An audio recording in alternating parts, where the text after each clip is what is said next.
Hay varias confusiones aquí. La primera es que cuando a uno le leen el ridiculum vitae, uno queda un poco angustiado para ver si va a estar a la altura de las cosas que han soltado en la presentación. La segunda es que esta no es una conferencia inaugural. No es la primera conferencia, la acabamos de tener con estas dos compañeras que realmente nos han llegado a lo más profundo.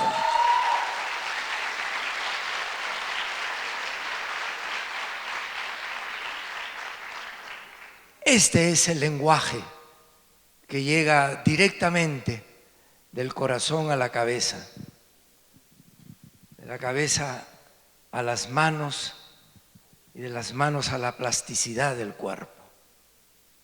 Y quiero recoger dos expresiones que me han parecido sumamente ricas. Una, todos y todas somos lucha. El nombre de Luisa traducido como lucha. También los luchos somos a veces metidos aunque no nos llamamos Luis. Y lo segundo es cuando la compañera dice, soy ahora una mujer parida por mi hijo. Porque nosotros, trabajadores sociales, luchadores por la justicia, constructores de la paz y de la armonía, y que trabajamos con niños, niñas, adolescentes, jóvenes, somos a diario paridos por aquellos a quienes dedicamos nuestro esfuerzo y nuestra labor.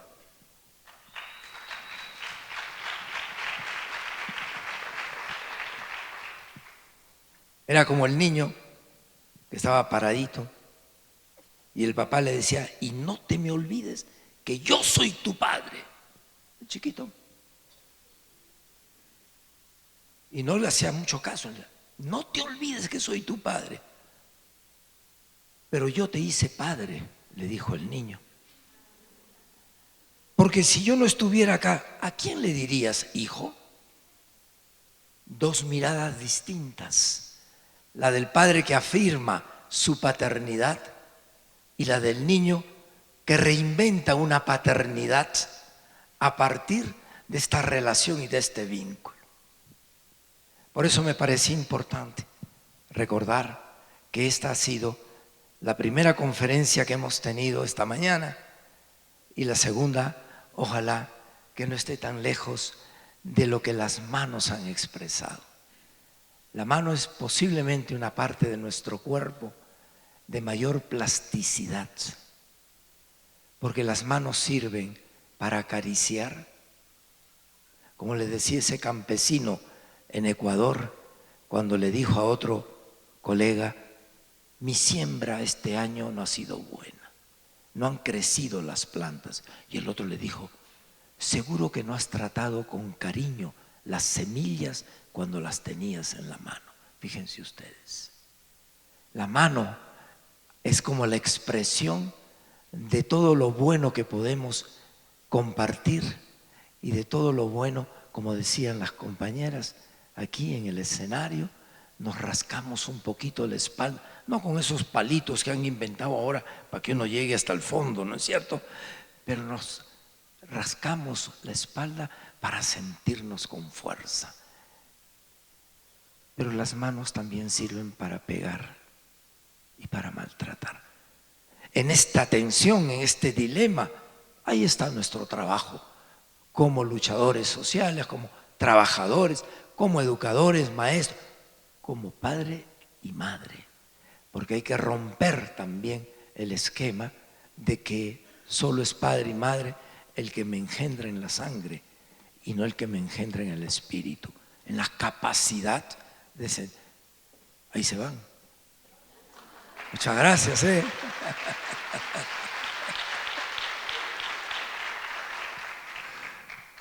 Muy bien. A mí me parece que anoche hemos tenido una inauguración, un acto inaugural sumamente rico, importante. Una primera cuestión es la experiencia de haber visto cómo la academia, y esto era algo importante, la academia no es alguien que está por encima de la sensibilidad y por los sentimientos. Solo se puede ser un buen académico si se es sensible, si hay la motivación desde dentro para decir, tenemos que seguir investigando, averiguando, armando todo aquello que pueda servirnos para que nuestra práctica social pueda ser menos torpe y más fecunda. Y en esa perspectiva, era un discurso, una manera de hablar de los académicos, representado no solo por el rector y por el resto de esa mesa larga que tuvimos aquí anoche, larga en varios sentidos, ¿no es cierto? Pero importante, porque era una academia despojada de cinismos, una academia y una manera de recordarnos algo que estaba de alguna manera presente en las exposiciones de anoche. Pero también pudimos tener la oportunidad de escuchar a varias de las compañeras que tomaron la palabra de distintas instituciones y que no solamente tuvieron una energía impresionante, sino también la capacidad de bañar con sus lágrimas lo que nos compartían y nos lo decían. Lágrimas no solamente como signo de emoción, sino como un signo de fortaleza y de indignación.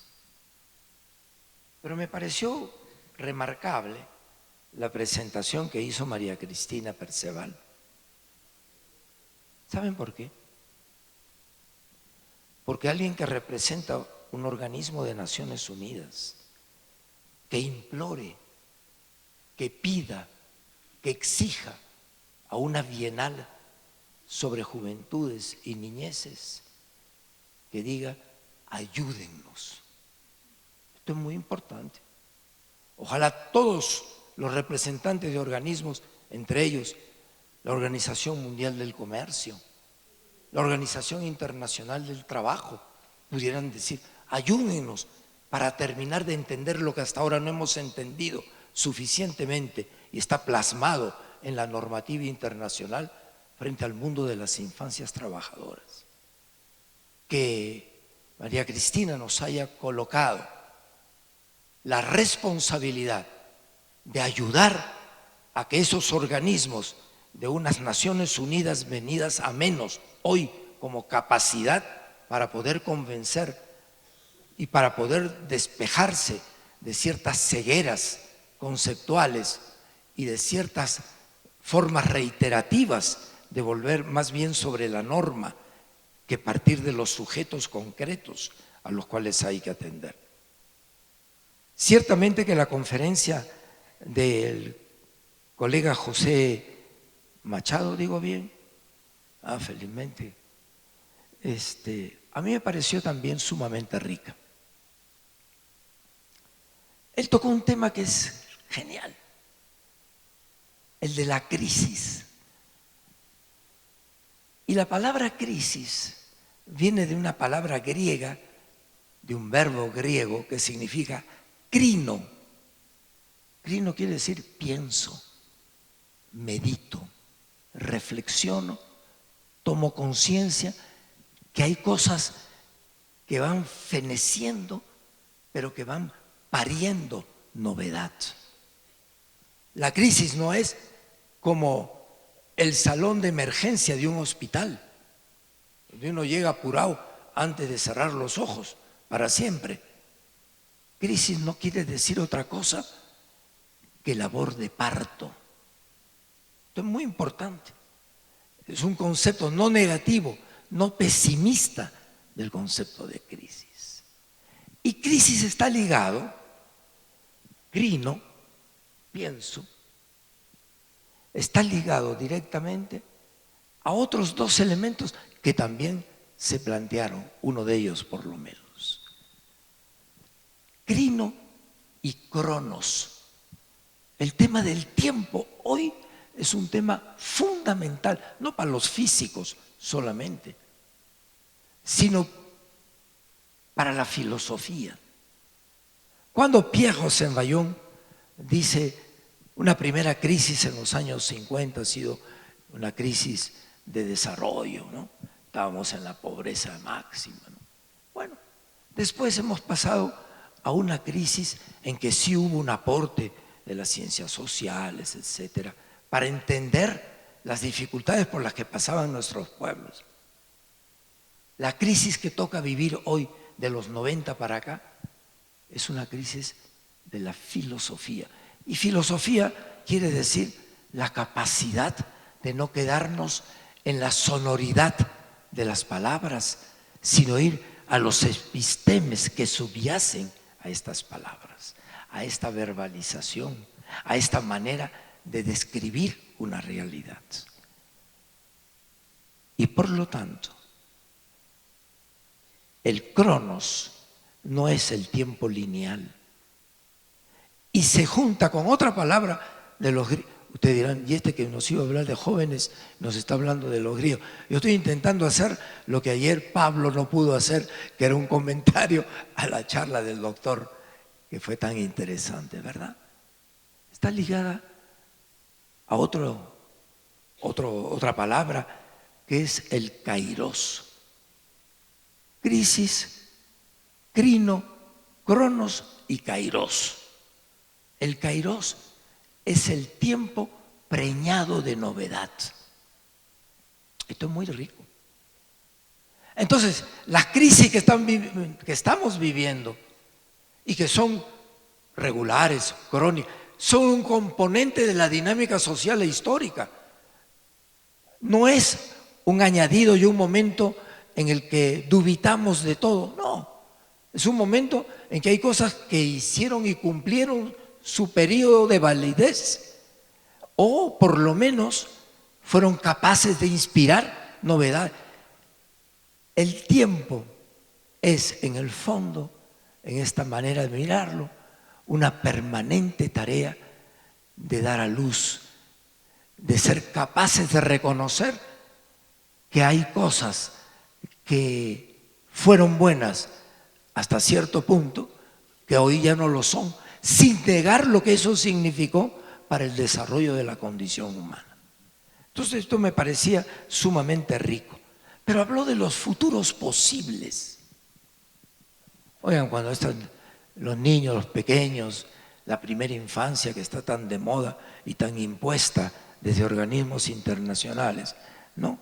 Sobre pretexto y con el apoyo de los bastones de la psicología, en que te dicen que la primera infancia ahí se define, ¿no? Ahí están las huellas para el resto de la vida. Yo creo que en gran parte eso es verdad, absolutamente, ¿no? Pero tampoco no es algo inamovible, ¿no es cierto? Sino que hay siempre… ¿Quién de nosotros es el mismo ahora de lo que era hace 50? Digo 50 para quedar bien, pero en realidad es un tema que me parece fundamental, el hecho de decir que los tiempos posibles, los futuros posibles, son un grito del antidestino. ¿Qué es lo que dice justamente Boris Cyrulnik, psiquiatra francés que además pasó por el campo de concentración donde le mataron a su padre y a su madre? O sea que no era ningún tipo que venía de estar entre algodones y entre pétalos de rosa, venía de haber sido marcado por una experiencia. Y él habla justamente del antidestino. Los jóvenes son una especie de monumento al antidestino que los padres o los educadores intentamos decirles que ese sería el buen futuro y que el modelo civilizatorio capitalista y neoliberal dominante hoy día nos coloca como que ese es el destino de la felicidad. Ahí es donde la vas a encontrar. Esto de futuros posibles es un antideterminismo. Esto es clave.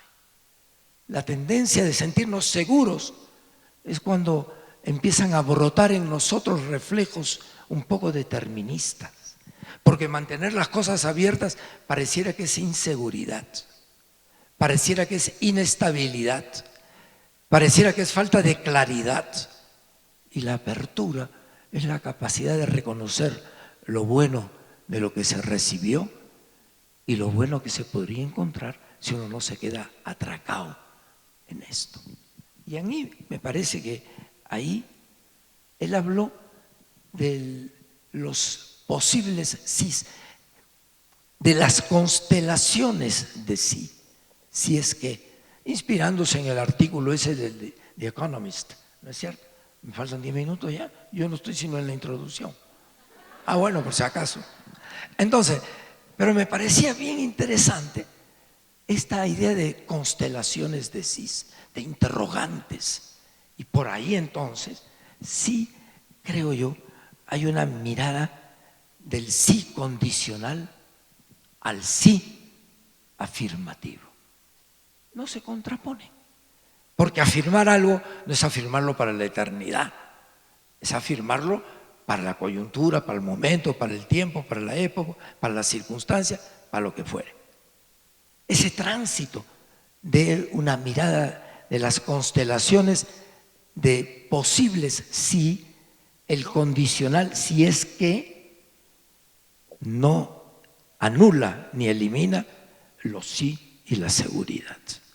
Quiero decir, la capacidad de afirmar y de trabajar a partir de cuestiones que son más firmemente una buena base para lo que nos toque hacer.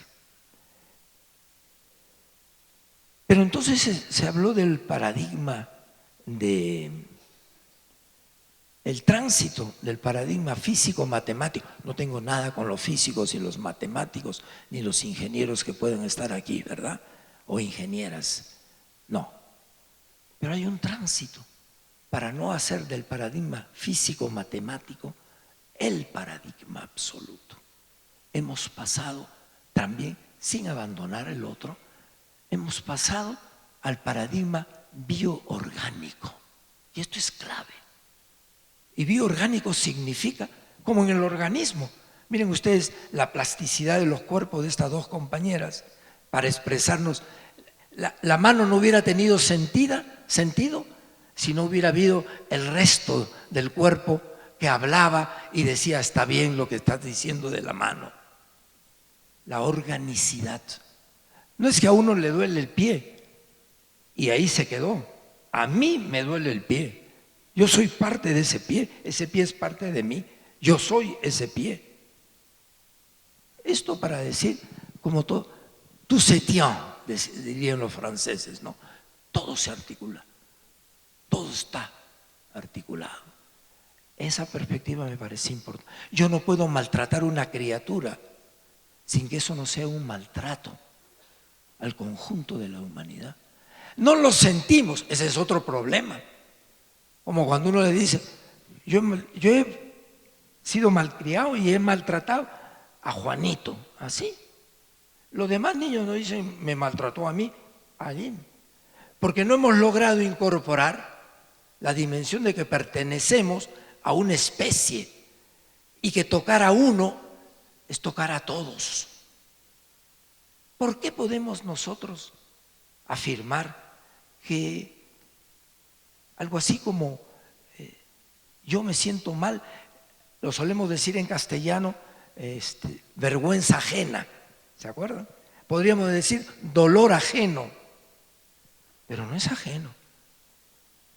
Es un dolor que yo he sentido muy fuerte lo que han planteado las compañeras en esta representación, pero no como que me hablaban de María, de Olga, de Lucha, de Esther, etcétera, sino como que me evocaba a fulana de tal con la que uno trabajó, a fulano de tal que también fue desaparecido, al otro compañero, etcétera, etcétera. Entonces, este sentido de ser parte de un colectivo tocan a uno, tocan a todos, ¿verdad? Esta idea tiene que ver con algo que jurídicamente lo suelen llamar crímenes de lesa humanidad. Humanidad, que han tocado la esencia de la humanidad, aunque hayan sido 2 o 3, hoy no como ese congresista de la República en mi país, cuando había un debate dijo, un ratito, nosotros como Estado hemos matado menos que ustedes, o sea, al peso era, ¿no? ¿Cuántos hemos cargado al cementerio? Me parecía interesantísimo, por lo tanto, cuando se planteó esta representación al final, porque esto empalma con algo que nuestros pueblos originarios andinos, por lo menos, amazónicos en gran parte, hablan de qué es lo racional. ¿Cuál es el criterio para medir si algo es racional o no? Tenemos nuestros estándares de medición. En las otras culturas de nuestros pueblos originarios, el paradigma central no es la racionalidad, es la relacionalidad. Lo que no nos hace relacionarnos armoniosa, amical y positivamente, respetuosamente, ¿cómo puede ser racional? ¿Cómo puede ser que algo es racional si lo que provoca es ruptura, desunión, conflicto, incapacidad de armonía? Esto que parece un detalle es fundamental. Es colocar todo el debate, muy propio del mundo del pensamiento occidental, ¿no es cierto?, que contrapone, divide, etcétera. Decir, no, racional no es una lógica formal, racional es lo que nos permite seguirnos mirando en los ojos como hermanos y como hermanas, aunque tengamos nuestras discrepancias. Esto creo yo era importante y se terminó con ese acto cultural, que fue el discurso con que se cerró la noche ayer. Uno primero fue el pañuelazo, todo lo que había por detrás del pañuelazo.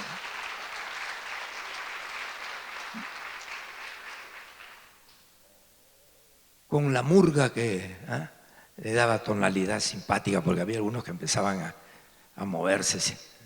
Lindo. Esto tiene que ver ciertamente con el bien público que se defiende, no es la norma, el bien público es los seres humanos que esa norma pretende proteger. Es distinto. Y ahí también me pareció genial ese canto que parecía más largo que la parranda panameña, pero muy interesante, ¿no? ¿Cómo era no era el sambo, era el mata al toro, que nunca lo terminó de matar, por lo que me di cuenta, ¿no es cierto? Pero qué interesante. Matar al toro era matar ¿qué cosa? ¿Un animal? No.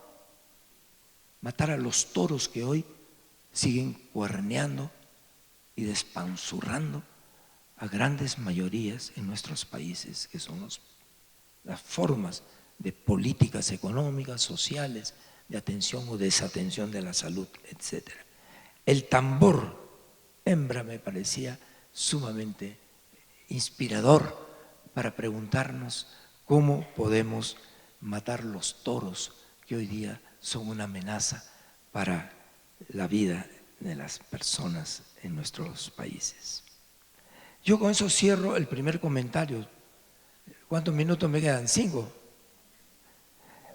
La presentación la conversación o puntos para conversar, yo después voy a tener unos críticos que espero que sean ácidos. La quisiera hilvanar en 5 puntos. El primero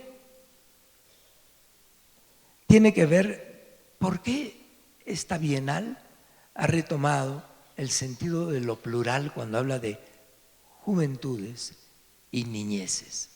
Eso no es un problema solamente lingüístico, de corrección ortográfica, no. Detrás está la reivindicación de una justicia del lenguaje. El lenguaje es también una posibilidad de hacer justicia o de incidir injustamente en la vida de las gentes. Si yo le llamo a los chicos en situación de calle o que están viviendo por ahí, les digo que son pirañas, el lenguaje está cumpliendo una función absolutamente estigmatizante, ¿verdad? Entonces, hay que hacer justicia también en la búsqueda de un lenguaje el menos inapropiado para dar cuenta de la complejidad de lo que se está observando en el campo social.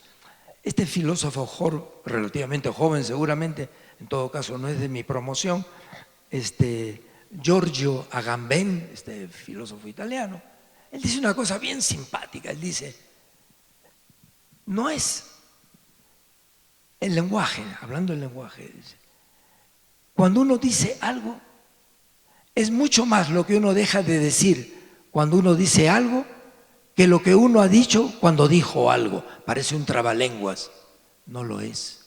Y es verdad, cuando uno le dice a su compañera, a quien le está tirando el ojo, te quiero, ¿le ha dicho algo? Sí. ¿Le ha dicho todo? No. Porque el lenguaje no puede congelar la complejidad de los sentimientos, de las vivencias, de las tensiones y de las pasiones que uno pueda tener. Entonces, en esa perspectiva, hablar de las juventudes y las niñeces es un acto de justicia frente a una barbarie lingüística o epistemológica o epistémica que no faltan en muchas de nuestras maneras de nombrar, porque nombrar es un acto político, no es un acto de la lengua en primer lugar. En segundo punto, quisiera ver cómo los jóvenes, los niños, las niñas, son productores de justicia. Es decir, capaces de producir criterios para entender qué va siendo lo justo y qué lo desajustado. Productores de democracia, de ciudadanía y sobre todo de una cultura de paz. No los vemos solamente como que hay que educarlos a la paz, educarlos a ser democráticos, educarlos, no.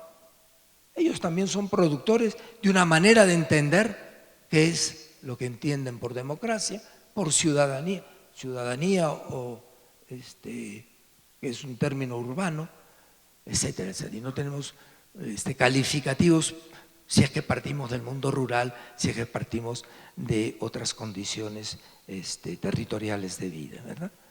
Esto para decir, por lo tanto, ¿qué entendemos nosotros por participación?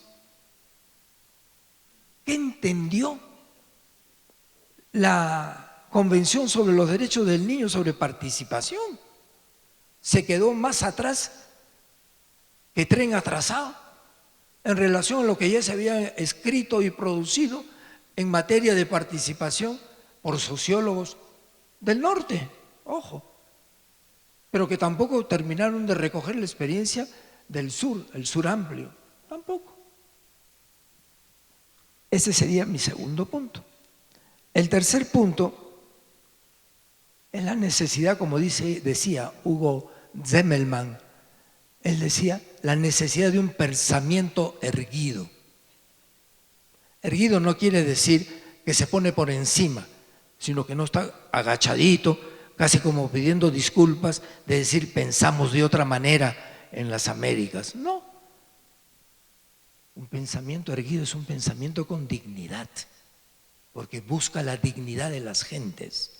Entonces, ahí me parece importante todo lo que se colocó como pensamiento complejo, como pensamiento crítico, pero ayer también se dijo la creatividad, un pensamiento creativo, anti-cinismo del sistema, anti-indolencia del sistema, anti los antropocentrismos propios del mundo más occidental frente a otras miradas como las que tienen nuestros pueblos originarios, pero también frente al adultocentrismo, desde el punto de vista generacional. El cuarto punto está en el tintero, el esbozo de las voces públicas de jóvenes y de niños y niñas en nuestra América. Sobre esto haría una rápida observación al final.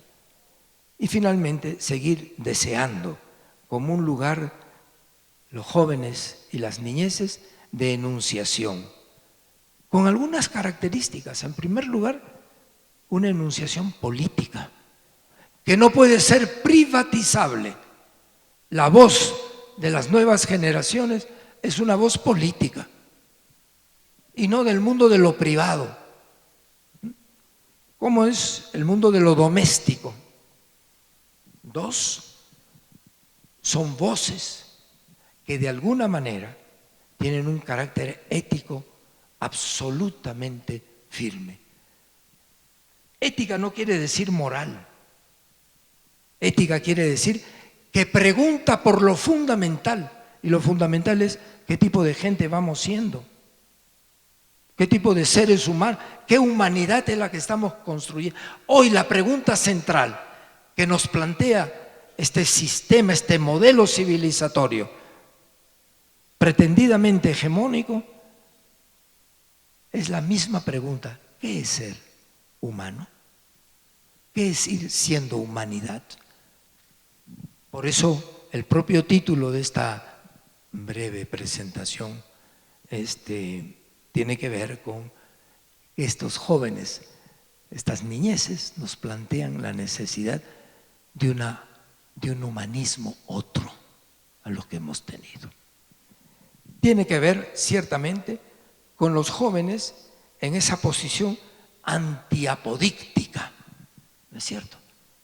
Dogmática, así es, porque estamos en un modelo profunda y radicalmente autoritario. Eso lo dice José Francisco Puello Socarrás, un sociólogo argentino, en sus 8 tesis sobre lo que es el capitalismo neoliberal en estos años.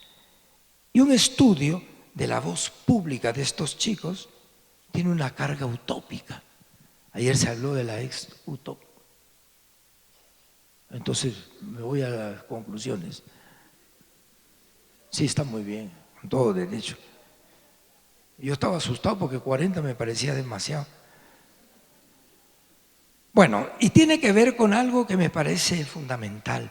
Los jóvenes van a la práctica social, a lo práctico, a lo concreto, no a lo pragmático.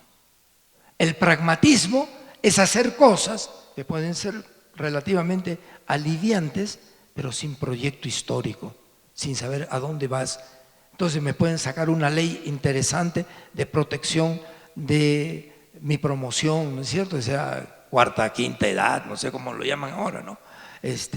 O protección a las personas que tienen algún tipo de discapacidad. Se dan cuenta que todas estas palabras son malas. O decir pueblos vulnerables, vulnerabilizados por la sociedad. No son vulnerables.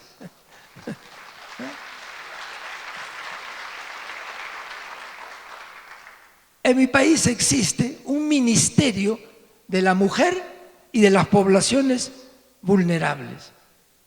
O sea, ¿son por naturaleza vulnerables o las hacemos vulnerables por los sistemas que montamos, inventamos, ¿no? Tiene que ver, además, con otra dimensión que yo la llamaría con unas palabras de un compañero pedagogo brasilero, Padilla, que él dijo, no hay que hablar de interculturalidad, se queda corto. Hay que hablar de intertransculturalidad, porque después del diálogo nadie sale igual. Entonces, si es simplemente encuentro entre culturas, es importante, pero tú te sigues con lo tuyo y yo me sigo con lo mío. Entonces, ¿para qué nos encontramos? ¿Para qué hablamos de interculturalidad? La intertransculturalidad me parece interesante, porque nos encontramos ambos en tránsito para algo que puede ser mejor para ambos. Y esto tiene que ver con otra característica del discurso de los jóvenes, que es, y de los niños y niñas, que es la intertransgeneracionalidad. Es decir, no solamente una relación entre generaciones, sino cómo pensamos en las generaciones que de alguna manera tienen que llegar. Y me quedé francamente en la entrada. Veamos entonces. Yo me salto el resto y creo que lo más práctico en los pocos minutos que quedan es llegar en efecto al último puntico, que tiene que ver directamente con cómo a través de las declaraciones públicas de los jóvenes, de los niños, no lo tenemos sistematizado. Sería un buen trabajo para Claxo y para todos los que están metidos en esto. Ni siquiera hay un registro de las declaraciones públicas que hayan hecho las organizaciones de los muchachos en los últimos 20 años, para leerlo y hacer un análisis. ¿Qué discurso político, qué discurso ético es el que subyace a estas declaraciones? Eso me parecía un elemento a trabajarse que de alguna manera nos obliga a repensar el aporte de estos discursos. Nosotros hicimos rápidamente con algunos chicos, algunas organizaciones de muchachos y de jóvenes, un ensayo de volver a leer, por ejemplo, la declaración de los jóvenes campesinos de algunos países de América Latina, las declaraciones públicas de organizaciones de jóvenes y de niños a nivel latinoamericano, o que han hecho a Naciones Unidas, o planteamientos, cartas que se han enviado colectivamente a organismos que funcionan en materia de economía, en materia social, etc. Yo les puedo decir, por ejemplo, tuvimos que esperar varios años para que la Organización Internacional del Trabajo de la oficina de Lima respondiera a una carta que se mandó a Ginebra, a ellos, para decir si les ha incomodado lo que hemos escrito, es la manera en que ustedes lo entienden. Pero se dan cuenta, es el lenguaje evasivo permanente. Entonces, una tarea sería interesante es recolectar las tomas de posición que han tomado en todos los países, organizaciones de muchachos y muchachas, representativos hasta donde se pueda. Tampoco nos vamos a terminar erigiendo eso como palabra de Dios, pero es el pensamiento que ellos vienen trayendo. Hay otras instituciones que han tenido la capacidad de una respuesta mucho más ágil, mucho más respetuosa, aún discrepando, ¿verdad? Pero hacer un análisis, no solo semántico, sino un análisis político, ético, de lo que subyace a esto me parece fundamental. Y aquí uno de los temas es el tema de la participación. Tengo entendido, si me equivoco me lo corrigen, que en el próximo día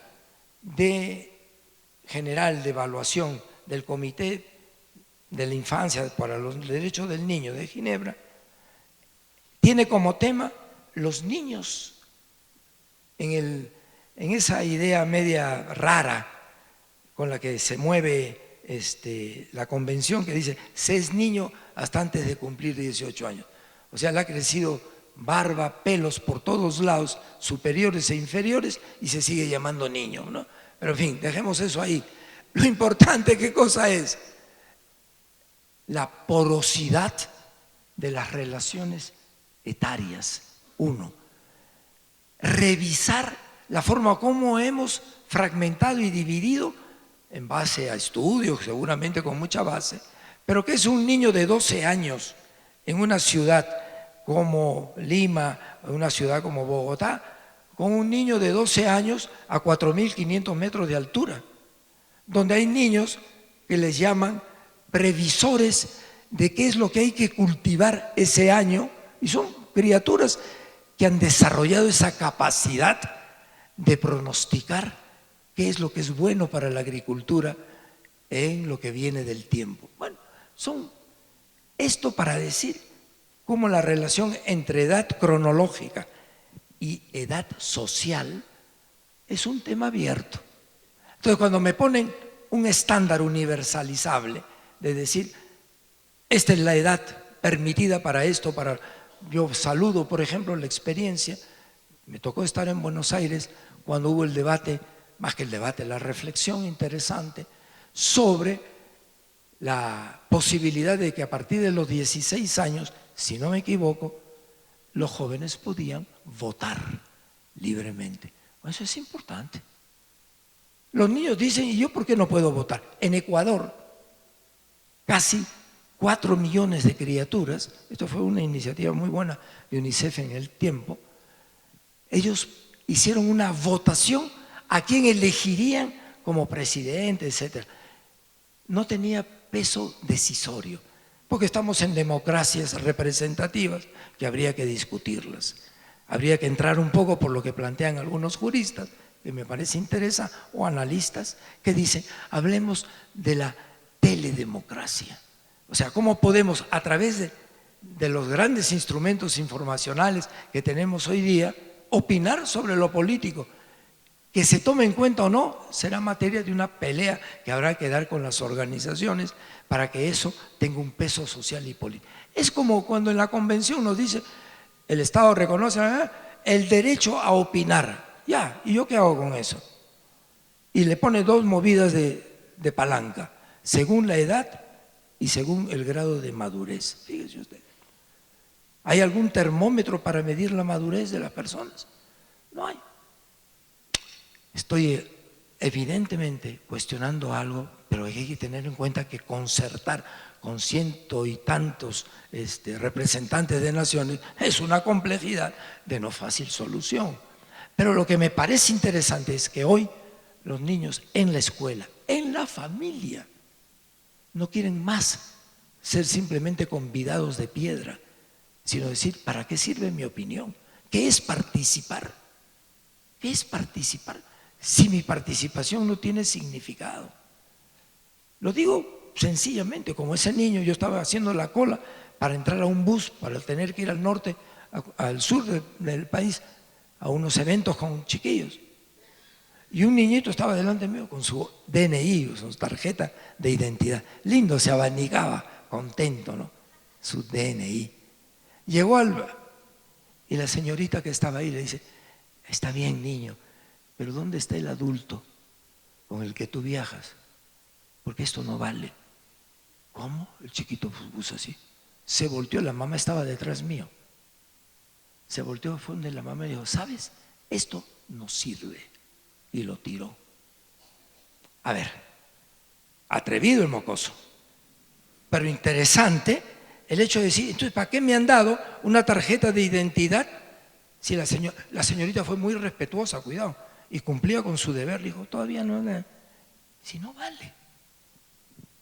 Estamos en participaciones y en medidas de carácter ficcional y decorativo que no siempre tienen la fuerza y el peso para ver qué sentido le dan los organismos con los cuales se discute. Hay un comentario del Comité de Ginebra muy bueno, al artículo 12, donde decían, los niños tienen derecho a opinar sobre todo lo que se decida a nivel de gobiernos como de las instituciones que les afecte.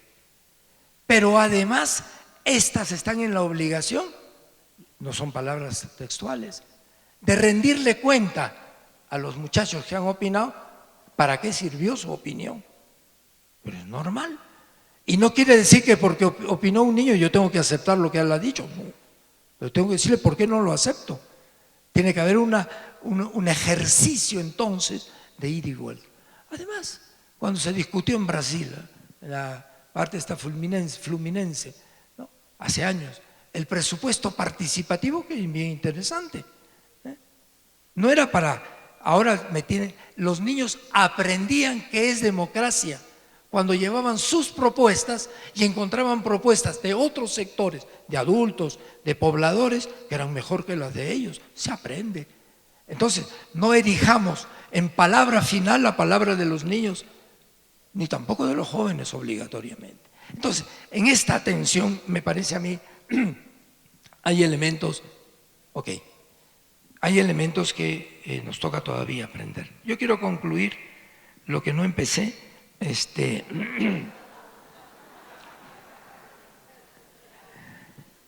con tres o cuatro expresiones. Una es la del doctor Lipski, Norberto Lipski, querido amigo, es verdad. Y él dice bien interesante, la opinión de los niños, escucharles, no es solamente un acto de bondad del mundo adulto, tiene peso, hay que saberlo escuchar. No hemos aprendido todavía a escuchar suficientemente. Pero Lipski sobre eso era muy, muy claro. Pero yo quiero decir, ¿qué decía Aristóteles? Él decía, la política es la filía, es la capacidad de la amistad entre todos. Miren usted, relacionaba política con afecto, con capacidad de reconocimiento del otro como un interlocutor válido, pero también preñado de calor, de calidez. Dos, un educador en el siglo pasado, en el contexto de la revolución industrial, diciéndole a los jóvenes trabajadores, le decía, ustedes no hacen la revolución, ustedes son la revolución. Interesante.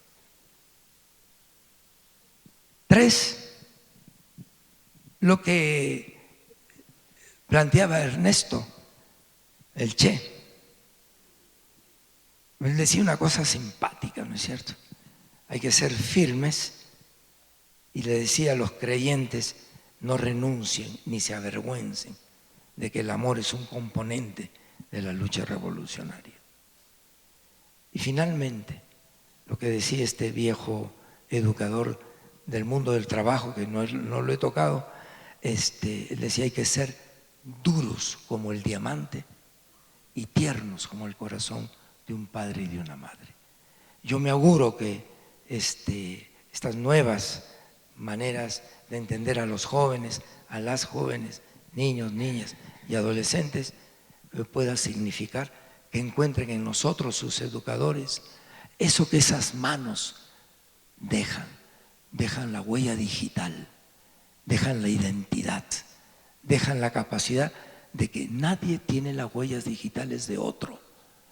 Todos nos complementamos para que de alguna u otra manera encuentre que esta tercera bienal, en gran continuidad con la segunda, pueda significar reencender las ganas, el entusiasmo y las convicciones de que tenemos un rol que cumplir con mucha modestia, con mucha humildad en relación a las nuevas generaciones de jóvenes y de niños. Muchas gracias. Muchísimas gracias al maestro Alejandro Kusianovich. Lamento mucho que la cuestión también del cronos nos lleve en algunos casos a tener que poner ciertos límites, aun cuando la voluntad era, por supuesto, seguirlo escuchando y aprendiendo. Mencionar algunos puntos de encuentro y de sintonía, algunas ideas que empiezan a evocar un poco el diálogo con lo que se ha venido desarrollando en el marco de la Bienal y las importantes ideas que nos plantea el maestro. También plantear algunas sintonías con lo que venimos desarrollando en el grupo de trabajo de Claxo, Infancias y Juventudes, porque creo que hay varios puntos de encuentro en lo que se ha mencionado, específicamente en el eje que venimos trabajando sobre las violencias, los conflictos, las memorias y los procesos de construcción de paz, y también por supuesto algunas sincronías con lo que venimos trabajando desde el Centro de Estudios Avanzados en Niñez y Juventud de la Alianza CINDI Universidad de Manizales.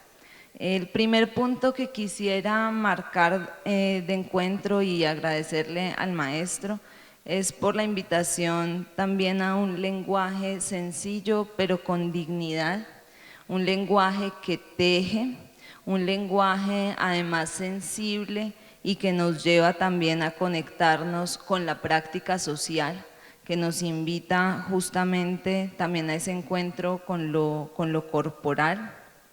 Es realmente una apuesta ético-política la que usted, maestro, nos ha invitado el día de hoy, una apuesta por la pertinencia.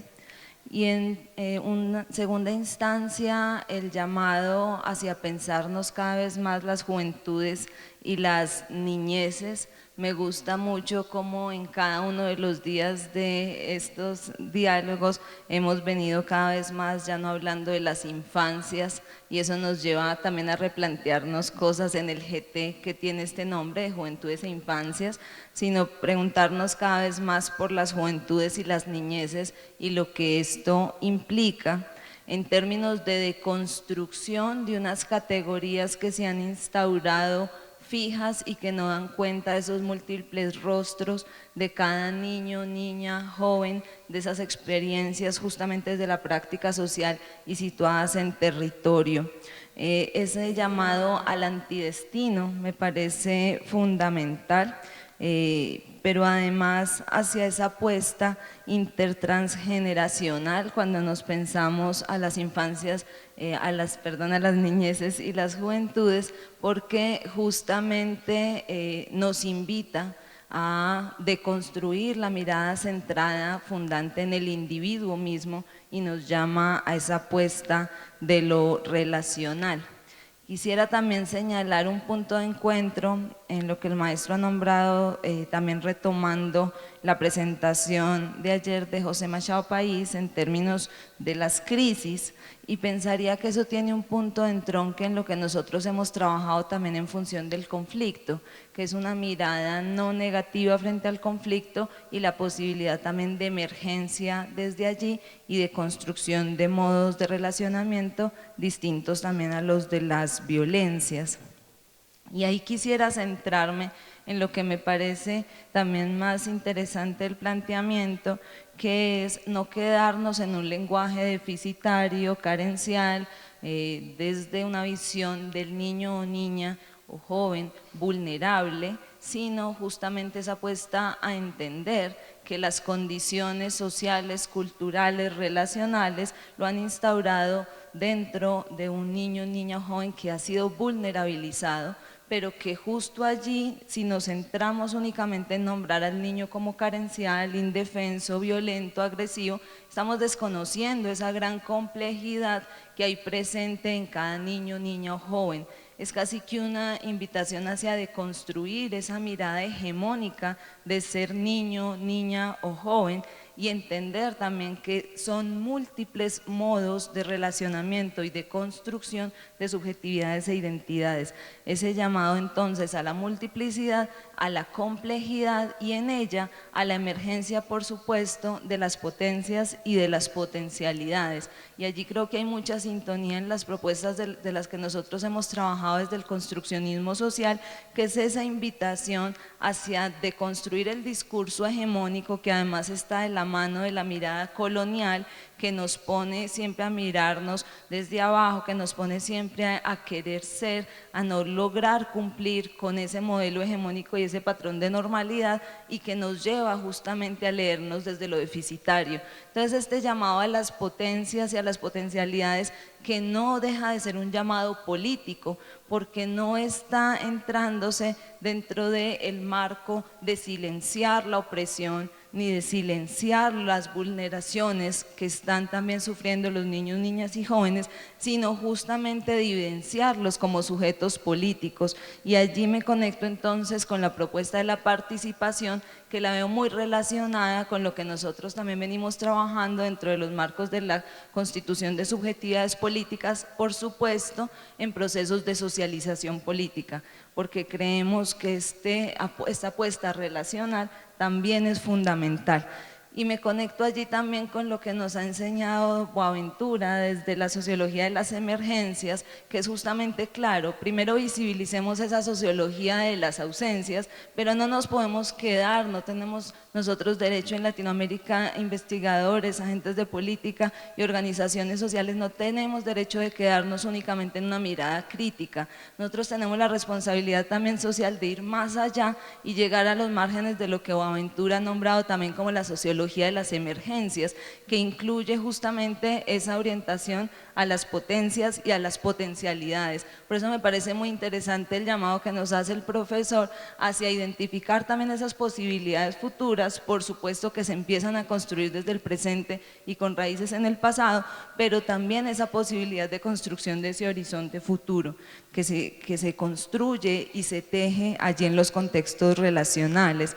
Otro punto que quisiera señalar es un poco toda esa apuesta que menciona el profesor como los posibles sí, y la posibilidad de pensarnos que uno es tocar a todos. Yo creo que ese también es el llamado que se conecta con la invitación hacia escuchar esas voces otras de las culturas de los pueblos originarios que nos han invitado a pensar justamente que ese discurso hegemónico de violencia y vulneración también es un discurso individual, también nos lleva justamente a pensarnos desde la mirada que nos ha puesto la mirada neoliberal, capitalista, pero también el patriarcado, también la dominación de raza, que nos ha puesto justamente hacia centrarnos cada vez en una mirada más individual e individualizante. Y en ese sentido la apuesta por pensar también lo relacional, lo colectivo y la posibilidad también de que uno es tocar a todos, como bien lo menciona el profesor, y que implica también la inclusión de las múltiples voces, esa polivocalidad, eso que también se ha llamado tan bonito en la IAP como el diálogo de saberes. Y allí también mencionar y señalar, resaltar lo que el maestro nos invita a pensar como intertransculturalidades, porque pensaría que también cuando hablamos de los niños y las niñas y de los y las jóvenes tendríamos que tener una apuesta de la transculturalidad, porque también es lo que Boaventura nos ha invitado a pensar como esa hermenéutica también diatópica que nos lleva justamente a comprender que estamos en diversas culturas y que justamente el encuentro inter y transgeneracional tiene que ser también pensado desde estas múltiples culturas y por supuesto desde esta potencia de lo relacional. Por eso la importancia de lo que se ha visto acá en términos de las organizaciones, de lo que se está moviendo alrededor de los jóvenes y de lo que se veía también ayer en el encuentro de niños y niñas, que justamente era esa apuesta por el encuentro desde el juego, desde el arte, que nos permite es encontrarnos con otros y esa apuesta por lo relacional que cada vez más la sociedad va relegando. Simplemente agradecerle, maestro, por esta apuesta y este llamado a la pertinencia, a la dignidad y por realmente abrirnos la posibilidad no solamente de una mirada crítica, sino también a la esperanza. Muchas gracias.